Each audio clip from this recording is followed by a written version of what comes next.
Good evening, ladies and gentlemen. So today is another recap, and these recaps we discuss what we did, why we did it, and we also share what's to come going forward. Okay, so these market recaps very important if you guys want to learn our process and how we get things done in the StockX trading community. Okay, so today was a half day for me. I had to attend a important doctor's appointment. So I was unfortunately not able to trade the entire day, but that didn't stop us. Okay, we still managed to score some beautiful trades in, and we'll definitely get into that today. But one thing is that first thing before I start talking about the trades that we did, I want to go over the levels that we had today. So a couple of things here is our inflection points on SPX are as follows. Now, the yellow lines represent the futures high and low. So mainly what I do is I track futures, see what their ranges are up until 9 a.m. Eastern time. Reason for it is because we want to see if we're trading inside or outside the market ranges to get an idea if the market is within the zone or outside of the zone. Because if buyers are willing to buy outside future market ranges, that really gives you an idea of which side the market is going to be trailing towards, and heading towards that inflection point is very important for us, especially when we're trading. And same thing goes for the downside as well. Now, for today, our first inflection point was around 43.93 at 44.10, which confirmed the trend, and so forth over here. Okay. Unfortunately, none of the levels actually hit today. It was a very choppy day, and we did kind of expect that as well, because every week I give a overall comparison, like basically a map of the entire week based on the ranges from 43.72 to 4400.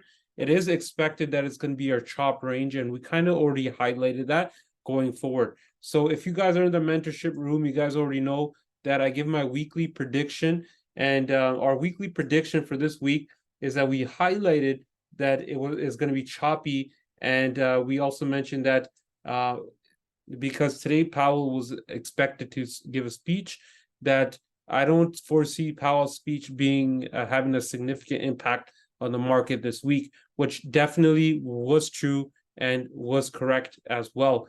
And we've seen that happen as well. We also give a market trajectory. We mentioned that upward and tight. So that's also exactly true. The market has been giving that upward momentum, but at a very choppy rate in the 43.72 range. Okay.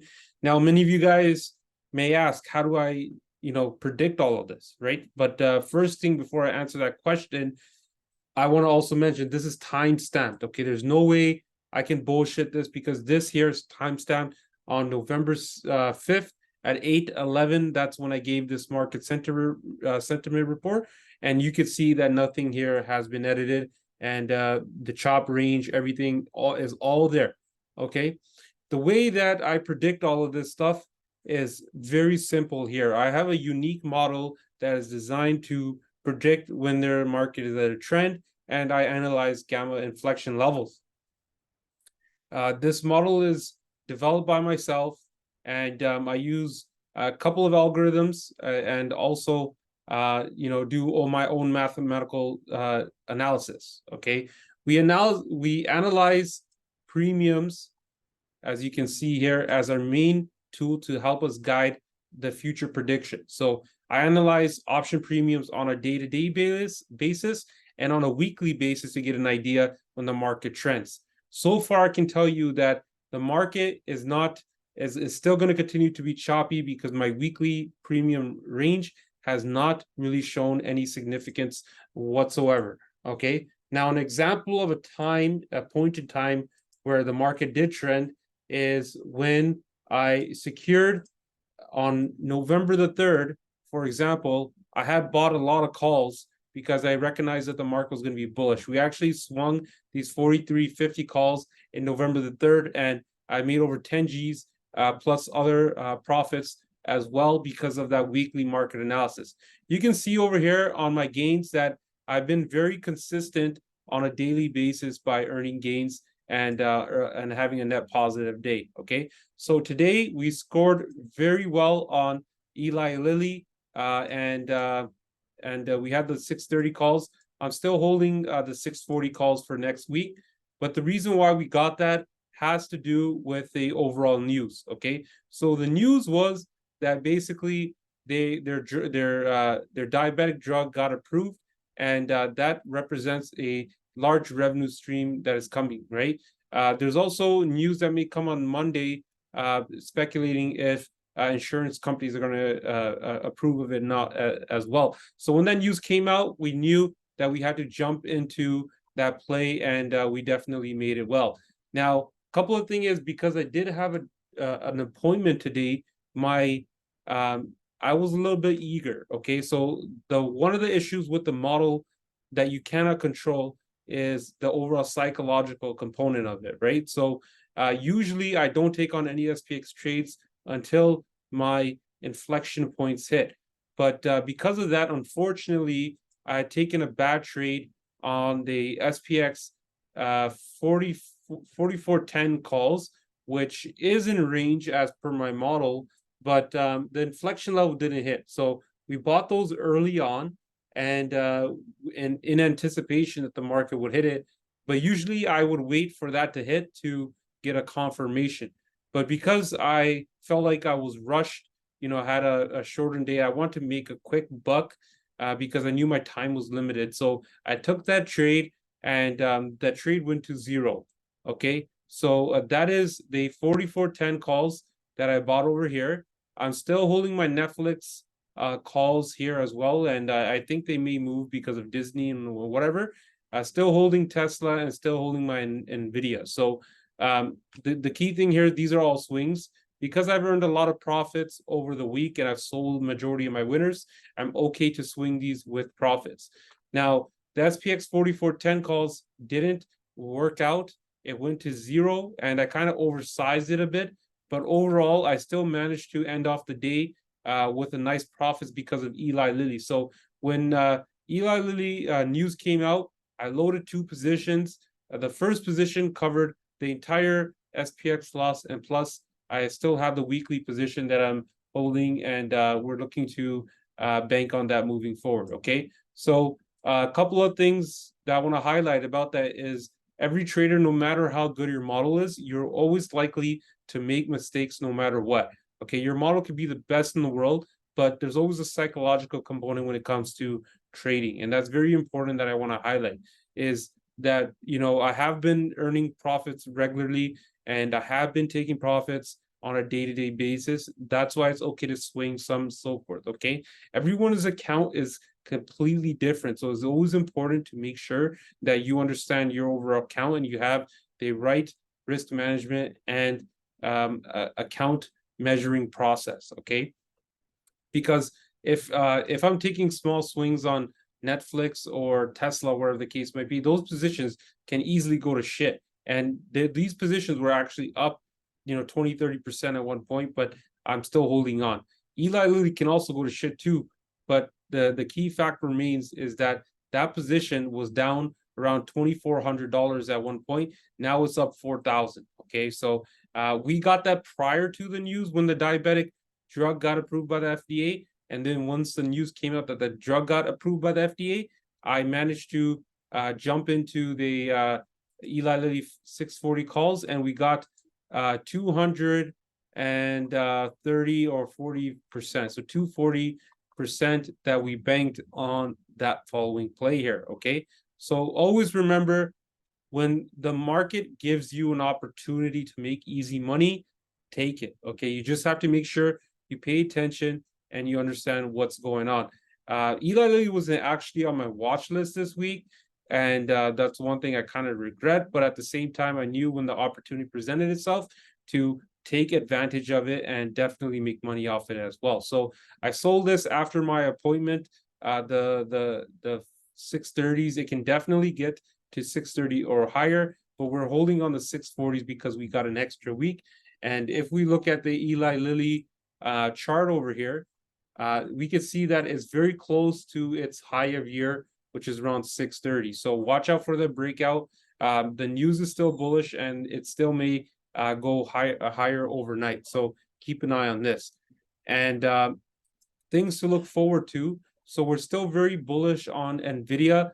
I'm holding the 500 calls for its earnings week, okay, because I realized that by the time earnings come, the 500 call is going to be brutally expensive. So I'm already involved in the earnings. I do think earnings are going to be very well for NVIDIA, and it's slowly creeping up. So if you guys are trading NVIDIA calls on a weekly basis, you're more than likely to lose, only because the time decay is crushing you. So we're still holding those NVIDIA calls, and pretty much they've been consistently holding. So I analyzed the price. They're up around 30%. I have around 5 contracts, and I'm still holding those as we go along. Okay, so they're doing very well, and I'm still keeping them just to ensure that they're on profits, right? So I think NVIDIA could possibly see 480 by the end of this week here. And if that is true, those calls I have right now, they're more likely going to be double. Okay, so I'll probably leave a runner or so on that case, right? But that's one of the main reasons that we got NVIDIA, because we're likely to see the stock move higher. And guess what, guys? I'm so bullish on the stock that I actually think that we're going to see a golden cross opportunity here. So it has more potential upside. Watch for 480 tests. Very hard to get, but we're going to hold this as we go along. And the key thing here is the 10-year bond auction actually happened today as well, which a lot of people expected would be a big market mover. It wasn't actually a market mover, but it did cause yields to move lower today. So yields are starting to move lower. We're likely to see yields retreat back to 4.2. So let's see if that happens. If that is the case, you will see beneficiaries like NVIDIA really skyrocket off that as well. Part of the reason why I'm holding Tesla puts is because it didn't break through 227.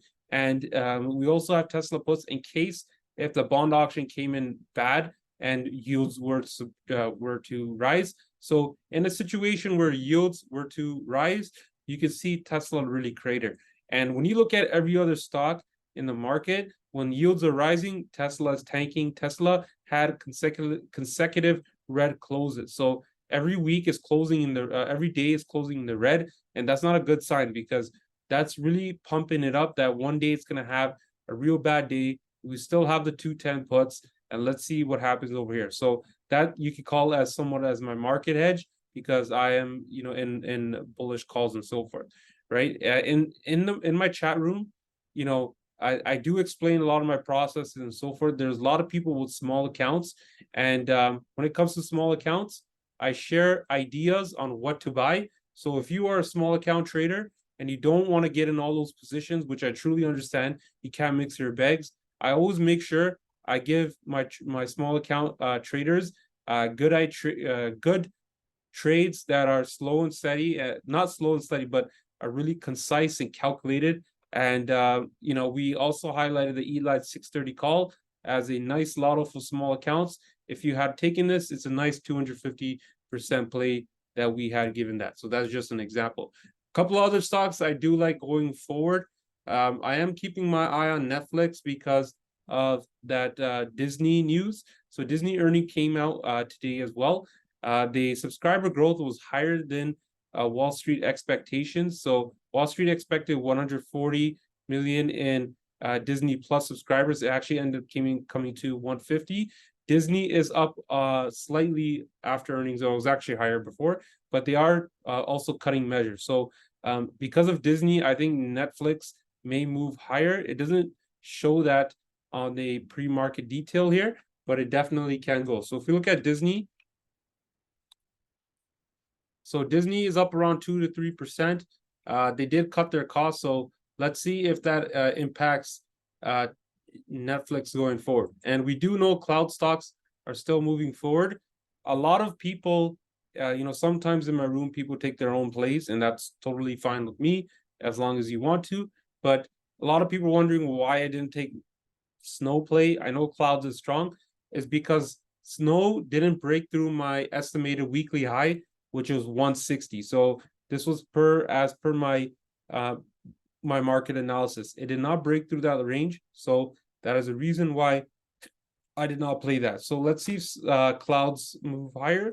Personally, I'm staying away from the clouds because I think that if you miss the pump, then most likely you're going to get screwed, because there's going to be sellers that are going to try to take a little bit of profit after that massive pump on D-Dog earnings. So not really a fan of that. But anyways, I do think SPX is bullish right now. I think we're likely to see 44.10 and possibly my weekly higher at 44.20. My model is not giving me any indication that the market is trending higher or it's going to be trending overnight. So just do keep that in mind. I'm not trading any SPX or swinging SPX for that reason, because my model is not saying that we're going to trend moving forward.